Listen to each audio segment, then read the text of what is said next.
Hello everyone, welcome to Thursday Thoughts video for this evening.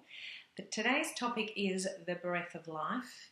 Before I get into the topic, just a reminder that my 5 spots on my new client list were all taken up as of the end of last week, and at the time of recording this video I had opened up 3 new spots because I really want to help as many people as possible, especially during this stressful, silly season time. So there were, at the time of recording, still those 3 spots on my new client list available. If you would like to access one of them, then please click on the link below. So today's topic, the breath of life, is one for those of you who find yourself sometimes holding your breath when you are stressed or under pressure, or sometimes for even apparently no reason at all. You're holding your breath or you're taking really short, shallow breaths. And when you think about it, breath is actually life-giving. If you're not breathing deeply, you are not opening yourself up to take in life. So let me be clear here. I'm not talking about occasionally holding your breath. So sometimes when you are obviously going underwater, or perhaps if you go past a really bad smell or somebody smoking, then holding your breath is actually advisable. And there are certainly practices such as yoga or target shooting where you need to hold your breath for a period of time during that practice, and that is totally fine. What I'm talking about is when this is something that happens regularly and you catch yourself breathing really shallowly or actually holding your breath, and that's when you've got a problem. So stop right now. Let's focus on our breath. What you often find is it's only when you focus on it that you actually breathe deeply. When somebody tells you to take a deep breath, when you're in some kind of a healthcare situation or a sports situation. So taking a really deep breath in, and what should happen is your belly, your abdomen should actually expand when you're breathing properly and taking a deep breath in.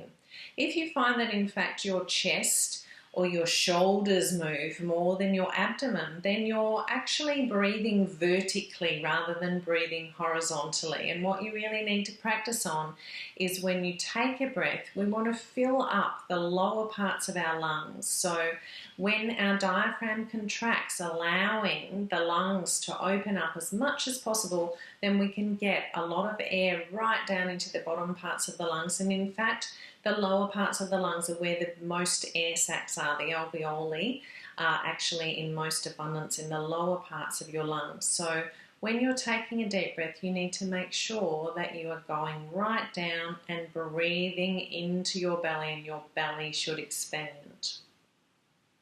So deep breathing occurs naturally when we're relaxed. When we're asleep, we'll do it. But in actual fact, vice versa is true. When we do deep breathe, we do become relaxed. So your breath and your emotions are really in beautiful sync. So that's why if you're nervous, then somebody might say to you, take a deep breath, because it actually does calm you down.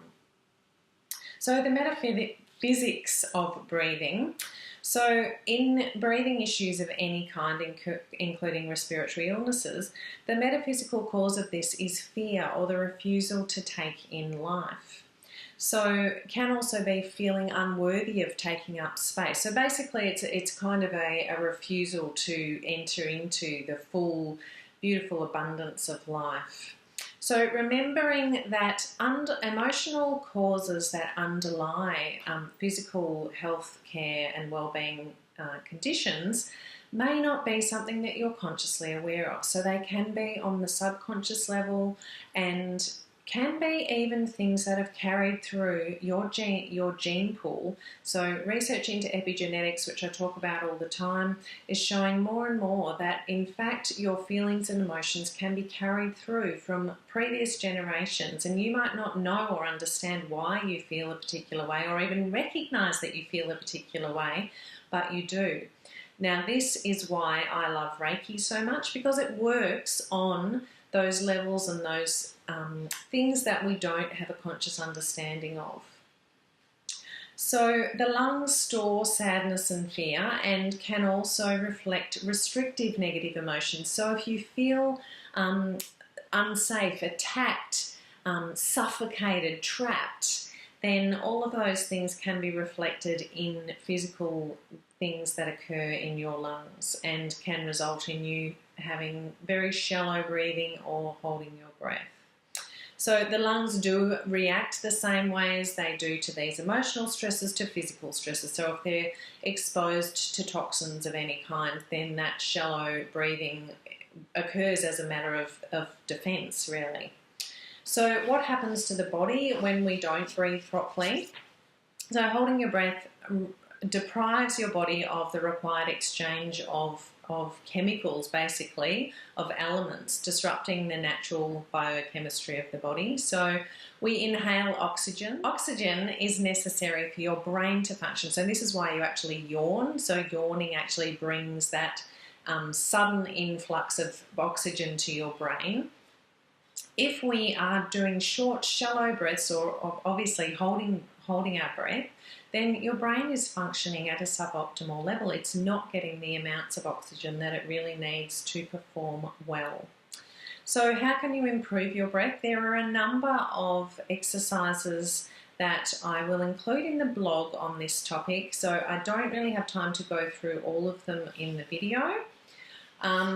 The other thing I do want to mention is the heart chakra. So the heart chakra, right at your heart area, is the energy center most involved with breath. So its element is air. So the whole respiratory system is affected by the heart chakra and affects the heart chakra.